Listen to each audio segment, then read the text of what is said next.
So next naman is isosolve natin yung depth ng ating compression block. So to solve for that, bale dito lang tayo mag-focus sa diagram natin na moment carried as a singly reinforced beam or yung MN1 natin. So in here, bale mag-ano lang tayo, mag-sum up lang tayo ng forces for which yung T1 natin is equivalent to our C sub C para ma-solve natin yung ating A. But before that, we have to solve muna sa ating AS1. Now take note, itong AS1, ito yung steel area natin for which na-maximize natin yung ating steel reinforcement. So to solve for that, ito yung equation natin sa ating AS1. So this is equivalent to our rho max times B times D. So kung i-check natin yung rho max from our previous na calculation, balikan natin, rho max, ito. So this is equivalent to 0.0180625 times yung B na 300 times yung D which is 410. So this is equivalent to 2,221.6875. Okay. So again, magsama lang tayo ng forces to be equivalent to 0. T1 is equivalent to C sub C. So AS1 is equivalent to Fy, which is equivalent to 0.85 Fc prime A times P. So yung AS1 natin is 2,221.6875 times yung Fy na 420. Then this is now equivalent to 0.85 times Fc prime times yung A, yan yung unknown, times yung B natin na 300. So yung masasolve natin dito na value for our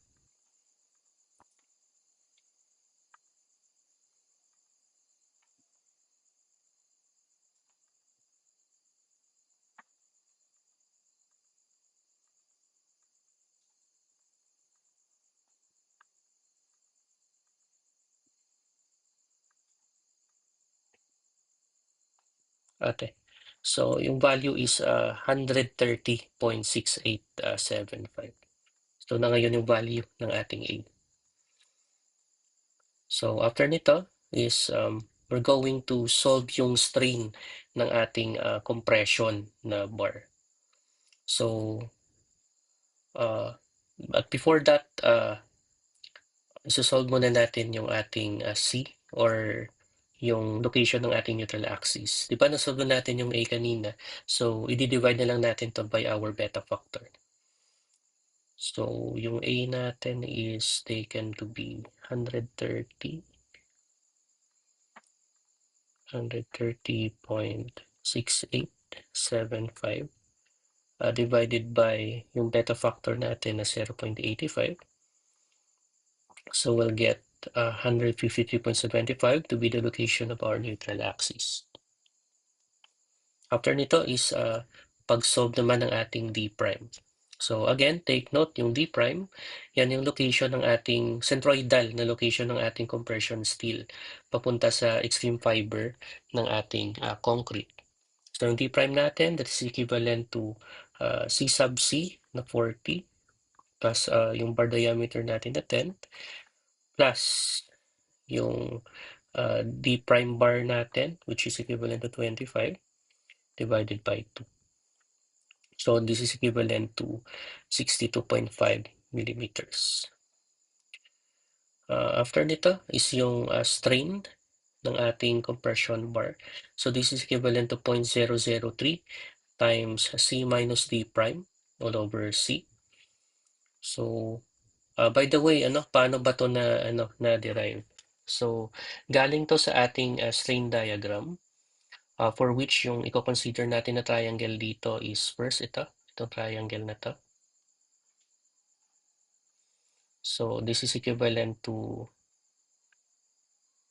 strain S prime divided by yung height nito, which is taken to be yung distance na to papunta dito. This is taken to be C minus D prime. So, di ba, we have our C here. Babawasan na natin ng D prime. So, yung remaining na distance is C minus D prime.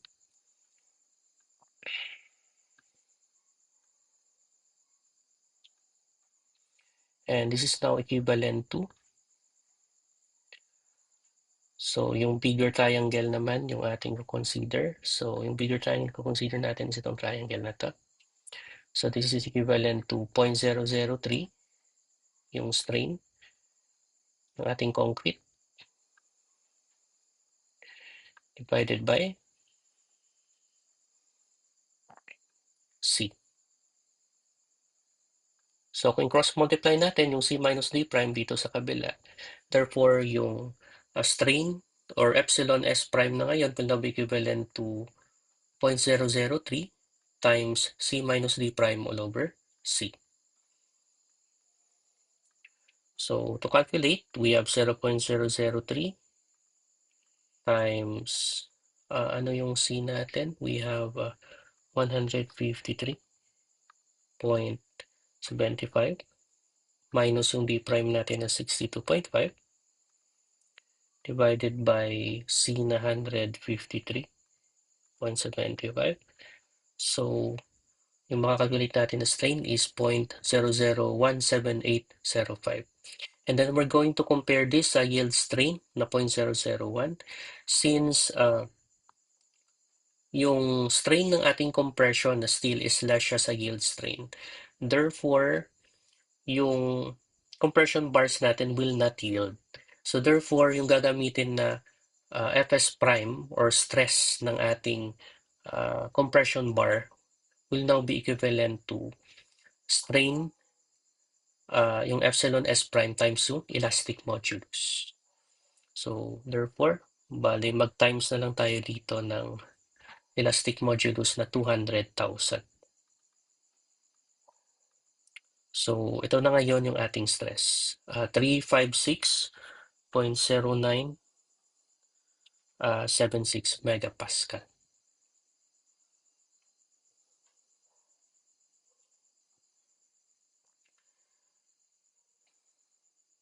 Okay. So after nito is i-compare din natin yung A tsaka yung D prime. Kasi yung point nito is kung magbabawas ba tayo ng 0.85 Fc prime dito sa ating Fs prime or hindi. So para ma-solve natin yung yung area ng ating compression na bars, yung gagamitin nating diagram is ito naman.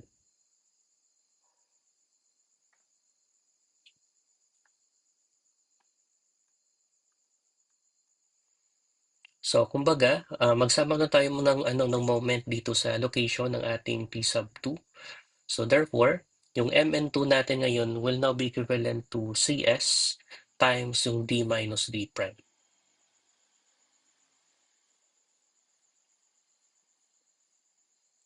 So, sum up ng moment, P2 to be equivalent to 0.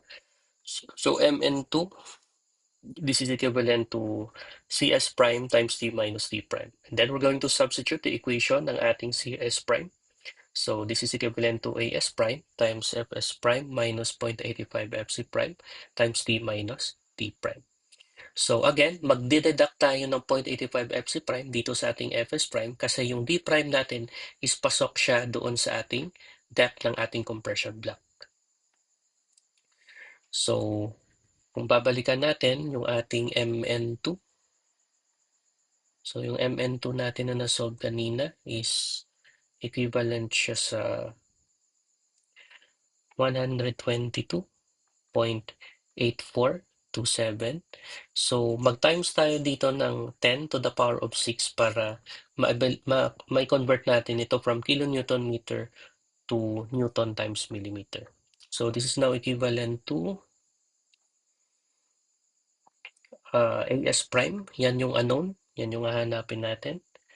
So, x na lang na variable times yung Fs prime Yung Fs prime natin is 356.0976 minus 0.85 times yung Fc prime natin na 28 times yung D natin na 410 minus yung D prime na 62.5. So yung value natin is 1,063.818. So ito na ngayon uh, yung required na steel area para sa ating compression bars.